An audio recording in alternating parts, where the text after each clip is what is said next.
Hey everybody, this is Debra Coco, and welcome to the Just Give Me the Mic show. I'm so excited to be here tonight talking to y'all. It seems like it's been a long time since I've been in the studio connecting with the audience, but I'm here tonight. Brand new show. It's going to be quite interesting. I'm going to interview a well-known photographer. We call him the celebrity photographer. But you know, he got a whole story to tell you, a lot of big things happening, and he's going to take us through a nice little journey through his career because there's a lot of people out there that don't know his background. So today, he is here to let everybody know what he's been into and how he got to where he is today. And don't forget, check us out on YouTube at justgivemethemic.com.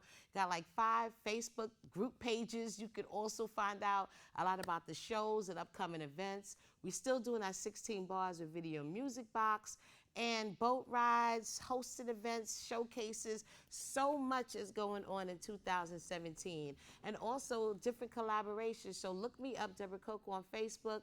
Look me up, Debra _ just give me the mic _ Coco, or is it? I think it's Debra Coco _ just give me the mic. But look me up on Instagram as well, Twitter, just give me the mic, and check us out, subscribe, and see what we got going on. But now I done talked too much, so now I'm just gonna bring on my guest. His name is called Blaksmif. Like I said, he's a photographer, and he also got, I guess I can't even say photographer because management slash artist development slash photography, like, you know, so many titles. So I'm just going to bring him on. So Carl Blaksmif, thank you for joining me. Thank you for having me. Of course, I had to bring you on. He's also my business partner. We got a lot of things going on. So I want y'all to know who I'm working with. So when y'all see me running around, y'all be like, okay, that's Carl Blaksmif. I know that man. I know that man's story. So I'm going to just start it off because some people thought, well, some people think that you just like came out of nowhere within the last 2-3 years. Right. They've been seeing your pictures posted all over. They see you with all these celebrities and you had all the events, and they're like, yo, where he come from? What's going on with him? So start off with a little background. Like, how did you get started in the business? Well, I think I started back in 1986. I started with I don't know if you know the group Ultramagnetic MCs. Of course, right. Yeah. So the older brother, him and a friend, brother of mine, his name is Joe Church. He passed. God bless his dead. Brought me into the game. They was going to, I think they was going to a record label, and Joe Church at the time he had a house record called Can't Wait Too Long. And one day, I saw him come out the limo. He lived in my neighborhood over there in Washington Avenue, 169, 169th Street. And he came out the limo, and I was mesmerized. You know, I wasn't in business. By the limo or by him, what? By how he looked coming out the limo? He came out the limo and just memorized me because the limo was nice, and he came out all shining white with the outfit, going to a show. Real Hollywood. And I was like, yo, I want to be part of that life right there. Okay. And now, who are the members of Ultramagnetic, if people don't remember? Yeah, that was Seth G, his brother Patrick, God bless the dead, he passed away. Tony Miller, all the Miller brothers. Okay. And Tony Miller and Joe Church was good friends, and I think Tony was trying to manage Church at one point, but they brought me to the record label, and from that day on, I was like kind of open with like the whole scenery. Right. And I could imagine. You were young. Yeah. You know. It was like in like 93. Teenager, yeah. You know. So that was nice. And after that, you know, I made a conscious decision. This is what I wanted to do. You know. So when you started, what was it that you wanted to do? You wanted to rap, or you wanted to like manage or learn the business? Like, what was it? Well, I just wanted to kind of learn and just to get to know what the business is about first. It was kind of vague about a lot of things that I did when I was younger, but I do remember from there on, you know, hanging out with Church and going to his shows. I see how, you know, protocol, how that thing worked. Okay. You know. So you was like more behind the scenes when you first started. Yeah, more behind the scenes. I was also I was his dancer at one point. Get out. Yeah. So That's right. You do try to show off your little dance moves every so often, Yeah, but you yeah, know, I see you yeah. got a little footwork I was going a on. dancer. Oh, so you was like the background dancer I was for a them. background Okay. dancer, and we used to do a lot of shows. And I used to bump into artists, dancers, other dancers. One name very familiar, Puffy. Okay. You know, Puffy was a That's dancer. major. And but we didn't know each other like that. I just seen him dancing, and I used to learn his moves, just watching him when he used to be out with Father MC and stuff Okay. like that. So Oh wow, that's way back. Yeah, You're talking way about the back. Father MC. That's yeah, way back. way back. Did you ever get a chance to work with Puffy with Diddy? Did you ever have a chance? Yeah, well, after working with Church, I worked with Tim Dog from I don't know if you remember Tim Dog. Of He got the course. song called F Compton, Yeah, yeah. and I was like his role manager for about 3-4 years. That song almost started. Well, it did start some controversy, if y'all remember. Yeah, It really did, because it was like this thing with New York, the East Coast, West Coast, and then here come Tim Dog with Yeah. this controversial record. So, right. It kind of started with the female we met, Dee Barnes. Oh, it did. We met at the women's hip A hop. hip hop event. And I wanted to, tell you that, the whole thing that started was because Dr. Dre had kind of hit her or something, Oh. and it made national news. And Tim Dog Wanted to respond to that. responded to that, and that's how that whole thing. Oh, so started. that's the origin of it. Yeah, Okay. that's how the whole thing started. And then, Okay. then everybody from the neighborhood, Ultramagnetic produces the music for Tim Dog. Nice. And we all in a circle family. So at that time, and the Karis one was with us too. Oh, nice. Okay. Slaker used to come by once in a while. So at that whole time, kind of being emerged in early hip hop, and seeing what in the music, R&B as well, seeing this whole thing happen, I was like, this is what I want to do, But I had my little regular job at the time. I think I was a security guard or something.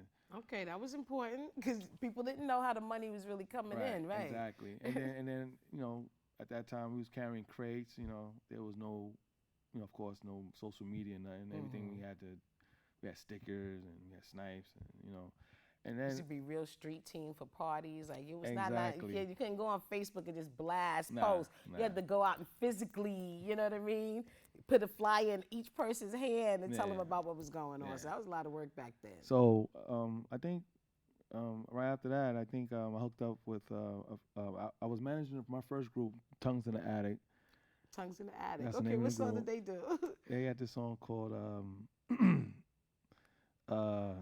damn. I'm surprised you remember Tongues in the Attic. Yeah, Tongues in You the know what I Attic. mean? That's The different. Boom Data. The Boom Data. The Boom Data was their That's first the song. new thing. And then my manager duties, at that, the network, I hooked up with a female friend. She worked at Columbia Records by the name of Okay. Kim Burse, and Nice. she took me under her wing, and I was kind of her assistant in various situations at Columbia, A&R, promotions, And she's still in the business to this day doing her yeah, thing. yeah, So she- yeah, shout out to her. Kim Burse. Right. She works for the J Lo now. She worked at Beyonce, then from Beyonce to J Lo. Wow, So yeah. that's a good friend of mine, and she was the one that kind of like structured me how things supposed to get down, how it's supposed to go. When it comes to management, or No, when it came to this music business period. okay, The management part, it was real simple in her eyes. She was just telling me, just make sure they get the things they need as an artist, and she kind of gave me a list of things, and I kind of followed that list. okay, that was good. And worked it out from there. And after that, she put me involved. No, I was in the Sony circle where I remember meeting Michael Malden. He was the president at that time of Sony Black Music, Okay, and we signed. Kim signed a lot of artists like the Brat. She was instrumental signing Karen Wheeler, the Puppies, and also she worked with Destiny's Child at the time. She had kind of instrumental in signing them as well as the Okay. Fugees. Okay, So nice. today was all in that circle. And that's So some groups that actually exploded and really right. took off. So Right. that's good. And I was, it was definitely a blessing to being around at that time, meeting, Wyclef in his early stages before he even came out, Lauren Destiny's Hill, Child, right. all of them. So I was just immersed in all that. But at that time, it was like, okay. It was, Right, because you seen them every day. It right, wasn't like, exactly. It was no big thing. and you didn't know Exactly. how far they was going to make it. They was just starting. You Yeah. never know Yeah. who was going to take off and who was going to flop. Exactly. You know what I mean? Exactly. So you only hope for the best when you first bring an artist out. Yeah. So that's basically it. I mean, I'm Stony from Sony to hitting all the clubs, hanging out with. Then the bad boy thing situation came when they was looking for guys to do promotions, and it was my man General who put me on, and I was riding the truck with him, and we used to get all the posters from Bad Boy, and we used to go out there and put the snipes up. And, right. Distribute merchandise. Distribute merchandise. Right. Shout out CDs, to my man Tinka. Everything, right. My man Tinka, he was working at Bad Boy, DJ Ira, June Balloon, the whole crew over there. Okay. So, I was kind of like there, but not always there because I was in the streets and I was in the party. But so they didn't really know who I was. They just know that I was pop in, pop out type of thing. Yeah, doing the promotion stuff. Because I wasn't trying to be, put my name out there like that. I was just. You was just in it, just trying to find your way, like what you exactly. wanted to do, what the hustle was going to be just inside just the camp. kind of right. learning the whole situation. Even when I was managing the group, I was still in my beginning stages. So yeah. Okay, so you took it to another level. So what was your next phase? I know that at some point you started working with other groups like Jungle Brothers. A couple of other groups kind of came across your path. Yeah, that came later on. Later on, though. Right. So what was your next transition? My next transition after touring with Tim Dog and going on the road with him, and touring with some of the artists like independent artists at that time. I started. I got a job at Aviate Records. Okay. And I was an A&R. Oh. I A&R Fat Mess Group. Nice. Whole, Hands Up. That's the first single that came out. Major Fat Man Scoop, man. That's major. So it was me, Fat Man Scoop. Shout out to DJ Knuckles, and we used to go on the road and promote the Hands Up single. Nice. This is like 90. Oh no, yeah, this is like 95. Wow. 94, 95. Showing your age now. Like, I'm only joking. I'm only joking. But no, that's good. And Fat Man Scoop was major. That whole sound that he brought in was totally different from everybody else, up here in the East Coast. So that was major, running around, doing moves with him. Right. Then from there on, I was involved in a little bit things. I hooked up with my man Vincent Carroll. Shout out to Vegas Style Entertainment. He was managing the Fugees at one point, and I used to travel with him at the Fugees as well. Outsiders, got a chance to meet that whole crew. With Eminem was part of the Outsiders. Oh wow! Yeah. Wow. So we used to go on the road, like little spot dates here and there, doing certain dates. Was he already signed with Dre and doing music with them, or this is prior? This would be way before he got his deal with Dr. Dre. Oh wow! Okay. Before he submitted his music. And he was called Eminem at that point too. He always had that name. He always had that name. Eminem. Okay. Yeah. It was kind of weird because people was like, "Huh, what's Eminem?" Where'd that come from? And he was mad cool. He was a humble dude. Everything that happened in 8 Miles kind of like was a true story, I guess. But the part where he hooked up with the Outsiders from Newark, New Jersey, and Raw Digger and the whole crew, it wasn't. I don't know why that wasn't in the movie, but that's a part of his storyline as well. That was part of his story, right. But from there on, rolling with Vegas Style. Then I went with I started working with Little Flip. I started working. How was that? Because I moved down south. I moved in Atlanta, Georgia. Then I moved to Houston, Texas. After that, working with when I was in Atlanta, Georgia, I worked with Shakespeare.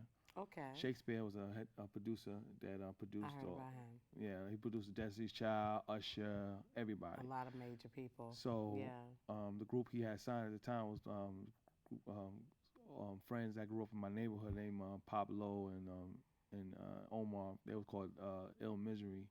And we worked down there. And my man, Mr. Rogers, put that together. And we all just hung out in Atlanta for like all that whole time. That whole time we was in Atlanta, that's when I met all the artists we hear now. Jazzy Faye. Oh, all of them. Okay, so they was kind of like launching out there. Yeah, they Pastor was all, Troy. I remember all. Okay, I remember Pastor Troy. When T.I. was, when he wasn't even T.I. at the time. It was another name. and he used to hang out with us all the time. Oh wow. Before, Okay. So it was like the beginning stages to a lot of these artists. So then when I see him later on, he'd be like, "Oh, you from Right, somewhere?" right, right. Even Usher, when he sees me, he was like, "Where I know you from?" I said, "From Shakespeare, from Red Zone Studios."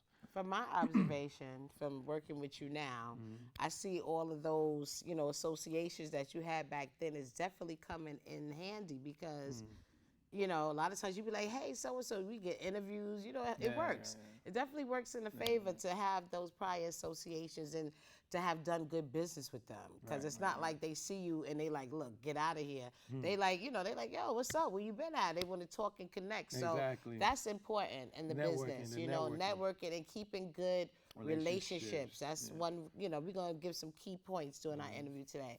But building good relationships. So, all right, so years later, so when you came back to New York, how was it? What was you into as far as music? Okay, when well, you came back. After I moved to Houston, Texas, working with Little Flip at the time. So he must have been a baby. He must have been real young. When you I actually moved out there because I was with I met my wife. We got married. We have 2 kids. Back in 2001, she was working with Matthew Knowles and Destiny's nice. Child, of course. Beyonce's dad. Yeah. So the whole time I was kind of like traveling, then coming home babysitting while she worked. Switching shifts. Switching shifts. And me and Beyonce, the whole girl, we got kind of cool at one point. You know what I mean? That was kind of vague in their whole little circle, but when they just see wife me, was holding that down. Yeah. When she see me, when they see me, they was like, "Oh, what's up, Black?" Yeah. That was it. You know what I'm saying? But then Kim Burst came aboard, and her and my wife worked together, and they got their whole thing situated. But the whole time, creating relationships with Matthew Knowles and being around the artists at that time, and it wasn't too much in depth with what my wife was doing, so I kind of roll with other artists and stuff, and that's when I went back to New York and started working with Jaheim and which is one of my good friends. I knew him for 15 years. Nice. And started working with him back in 2001, his first single, and we just been on. Could it be Jaheim? Well, on definitely. Tour. We're just with him, the other night. Yeah. So that was I mean, you've been on tour. I've seen pictures with Jungle Brothers. So many different people. You worked with MC9 recently on some projects, trying to help them get some stuff together. There's so many names, though. I'm not just trying to point out anybody. There's a lot of people that I know that you've helped in their career at some point. With Jungle Brothers and Nine, it was just at one point I was trying to find my direction. Well, in the management, I didn't know what I wanted to do. I was trying to still figure it out. I mean, I was doing pictures and stuff, but not professionally. I was just taking pictures like 10 years ago. And then went on the road with Sugar Hill Gang, which I managed for 5 years. The original Sugar Hill Gang. I'm about to say which one now. Yeah, the original. Okay. The original Master G, the original Wonder Mike, and Hen Dog to take place of Big Bang Hank. So for 5 years, I managed them, and I was taking all the pictures and stuff. Taking all the pictures. And I decided to really realize that I love taking pictures. Oh, so now that brings us in phase 2 of your career. Right. Yeah, I was about to ask you. Right. Okay. So then hooked up with Jungle Brothers sometime 2014 and started managing them guys and going on the road, taking pictures and having fun, and as well with Nine. And then when that whole relationships went another way, I looked at these cameras. I was like, I think I should do the photography thing. And special shout out to Ronnie Wright. He's like one of my mentors. So before we get into photography, let's put one last note on the management piece. Okay. Now, from when you first started out with management and getting lessons from Kim Burst and learning that part of stuff, and then when you came back into it, 2014, when you had Nine, when you was working at Nine and Jungle Brothers, how was it different? Because I know the climate of the record industry had changed. Right. Booking situations changed. The way things were done changed. Which it kind of leads into how it's done today. So what was like some of the major differences you noticed? Well, one thing that I didn't mention, I was a booking agent for a while, working with Ujamaa, my man Erskine Isaac and Dave Nelson, um, things had changed. Like okay, I put it like this: when when my boy Wayno got signed to Epic Records, right? Um, I was his road manager.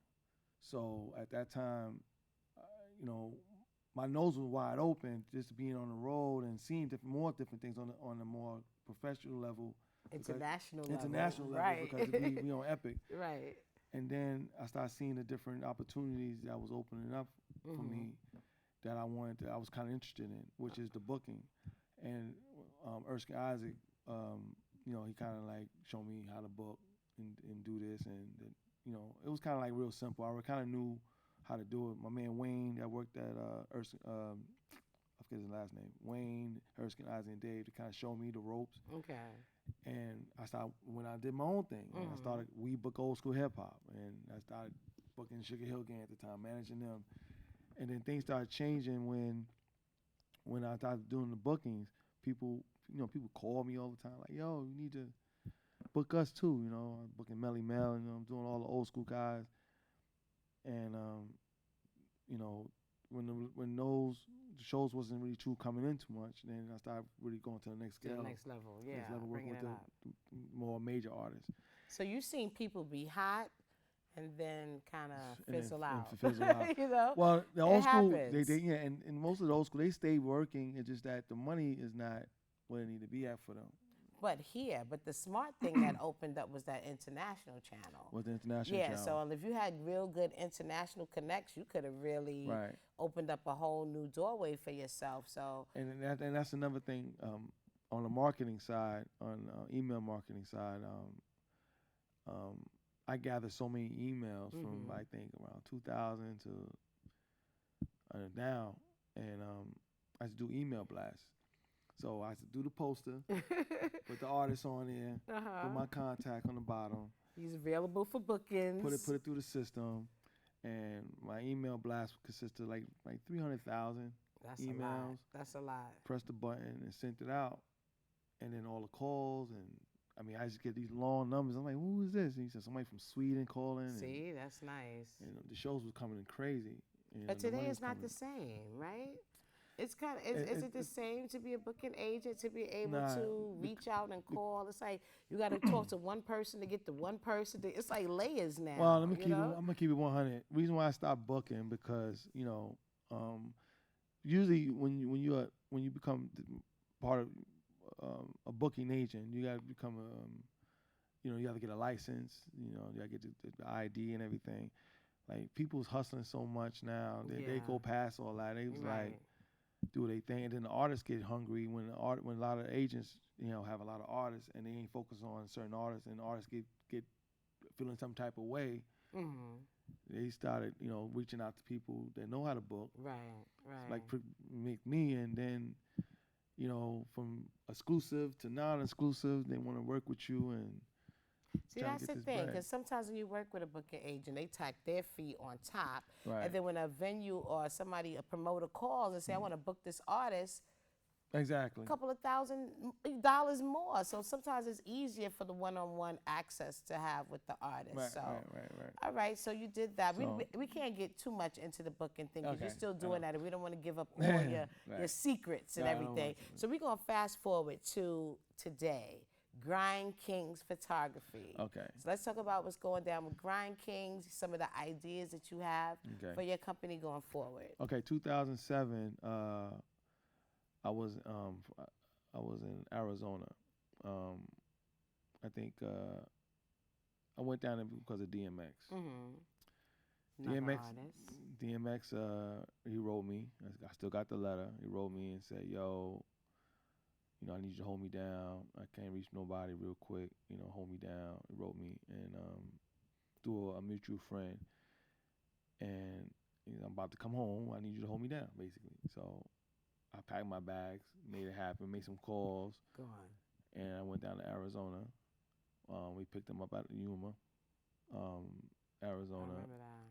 Did he have the reality talk show around that time? No, remember they did a lot of taping in Arizona? That was like about 2005, 2006, something like that. All right. That was all done with. And then, I became not as manager. I wouldn't say as manager. I was like, you know, I guess acting manager or assistant or something. I don't know. But I was working with him, trying to get him the things he needed. And at the same time, we worked with Rampage from Flipmode Squad. Yeah, no, I heard of Rampage. So with Grind Kings Photography came in. Well, first of all, the name Grind Kings came from Rampage. Oh, we did. Right. So me, him, and DMX were in the studio. We messing around, and I'm doing like a zillion jobs. I can see that. So I can see that. we left out of the studio one time, and then Rampage called me, and he was like, "Yo, Black man, I love your work. I love your energy, man. You doing your thing. You straight grind king, man. Word up." And ding, ding, ding, ding, ding. And it stuck with me.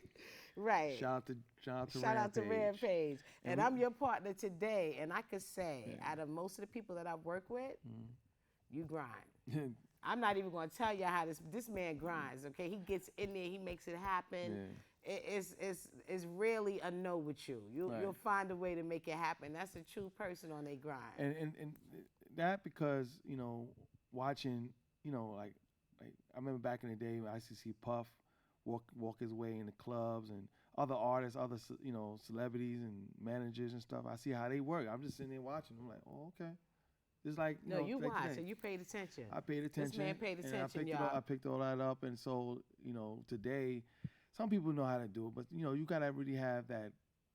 It's something extra. You can't be afraid, you can't be right? afraid. You got to try it. You got to be in it to win it. I mean, just because you don't have tickets or access, sometimes you just got to show up and see how your luck is that night, Exactly. And can't wait for nobody to hand it to you. And I can say to this day, man, that all the clubs I've ever been into and all the parties and stuff like that, when it comes to a fee, I never paid that one fee. Never. I never paid my way into the club. It was always you gotta know somebody. I can attest for that. Or you talk your way. You saw me how I talk my way into a couple of. Oh please, matter of fact, I need to be interviewed working with this man. Okay, this man, I got some stories for y'all. We walked in, yeah, and I said some crazy stuff, and you looked at me and you just followed. I said, yo, just follow my way. I know how to shut up and just do what I need to do. Okay, you ain't got to tell me nothing about that. Yeah. But I definitely wanted to sit down and talk to you because I thought it was important that people see that you had history, see how diverse your background is. And I know going forward, you got the All Grind. What's the new company you want to start? Well, Grind Kings Entertainment started. I started Grind Kings Entertainment in 2007. And then from there on, with that, I was kind of, it was a mixture of everything. Promotions, bookings, management, the whole thing. Then later on, because of Ronnie Wright used to call me all the time. He was like, yo, man, what you doing? He said, yo, come on, at that time I didn't have a camera. I had an iPad. The first iPad. And take pictures. And I came out, it was like 2007. I came out with the iPad. And I did have a little camera. And then he was like, man, you need to get these cameras and you need to do your thing. And I said, you know what? Cool. And then I invested into a camera. I had a little Nikon camera. I started with that, and then when money was coming in, I started stacking. So you got to where you are today. Right. Well, we got to wrap it up in a little bit, so I don't want to interrupt you, but the All Grind, the new company that you have, is going to incorporate almost everything that you just mentioned, right? Right. The Grind Kings Entertainment is the main company, and the umbrella is like Grind Kings Photography, Grind Kings. Booking agent? Booking agency. Right. And photography, videos, right. All like Grind Kings TV, of course. And then, like right now, what I want to do is kind of focus on more into more media and television stuff. So that's why when you and I are hooking up, because we're gonna start doing. Yeah, we're gonna that. expand it. We got a lot of fun stuff coming up. We got a lot of new ideas. Very, very excited. A lot of pop-up stuff we're gonna be doing. So we're gonna incorporate a nice team that's gonna help us out and be down. But it's really, we the face. But you need people to actually work with you, and we want to make the people that we work with feel a part of what we're doing. So we're gonna try to incorporate many, the people that have been with us and have supported the movement so far. Right. So I want you to give, I want to end this interview with you giving advice because it is hard now to even break into the photography lane. It is hard to break into being a booking agent because now you could just call an artist, you can hit them up on Instagram or whatever and talk to them directly. It is hard to go into these different fields, artist development. A lot of things are missing that used to be there.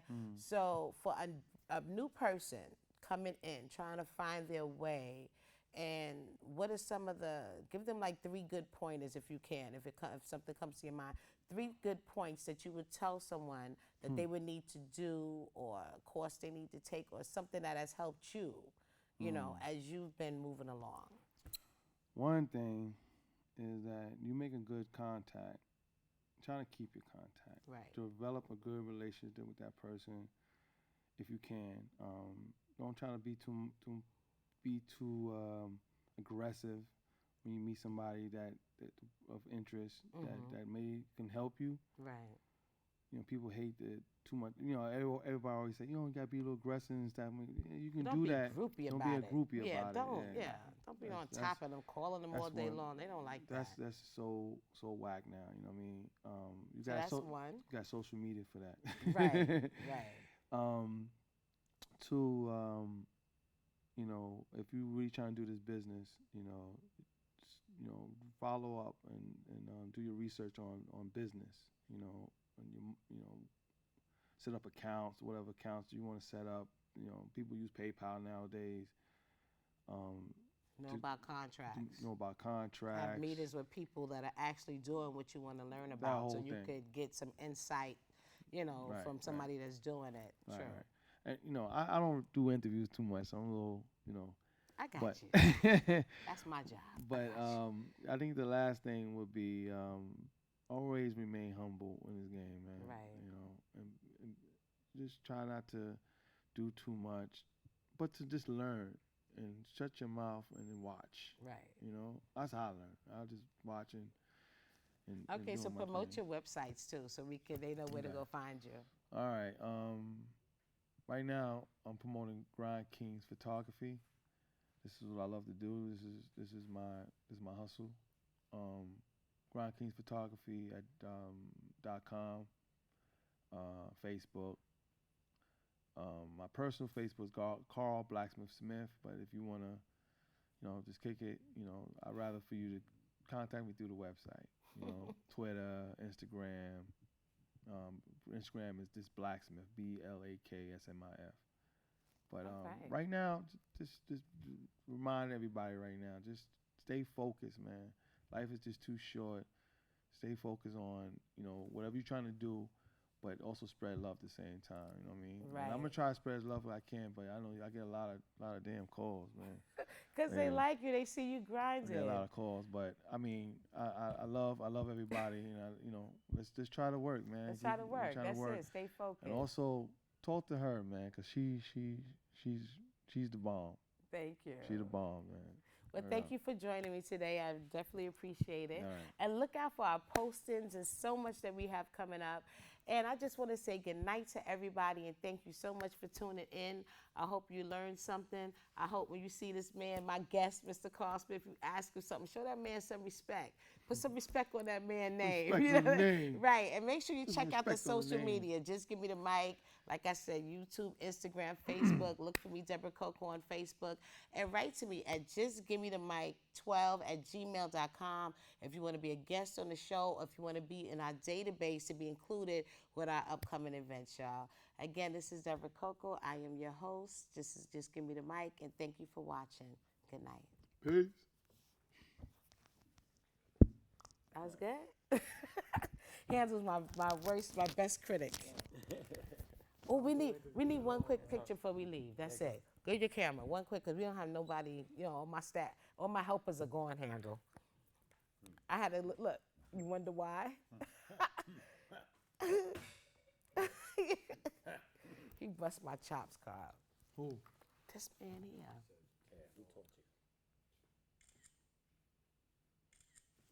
All right, thank you. Now let me get the. Who's your sensei? Hey. Yeah, him. He's my sensei. So now I got to give you the hard drive, right? And that's it. He always knows somebody. Both of y'all. Both of y'all. Huh? Microfono. Oh, yeah. I don't know if we're Huh? do we have enough time? The before this, it uploaded quick. Wait, it's attached to my shirt. Quick. Oh, damn. It's right here. But the last time it went fast. The last time I had a longer show, it went like. If it's too long, If it's too long, they won't do yeah, it. then just pick it up tomorrow. Yeah. Yeah, because I